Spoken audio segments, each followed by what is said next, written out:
காரணங்கள் விளக்கும் போது எங்களுக்கு சாதாரணமாக தான் இருந்தது. ஆனால் இறுதியில் இவர் எங்கள் குழுவை சேர்ந்த ஒருவரை பற்றி நேரில் கண்டதை போல் கூறியதை கேட்டு நாங்கள் அதிர்ந்து போனோம். முதலில் அந்த காணொளியை நீங்களே பாருங்கள்.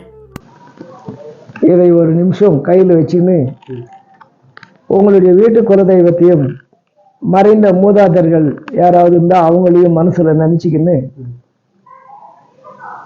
ஒரு நிமிஷம் அமைதியா உட்காருங்க.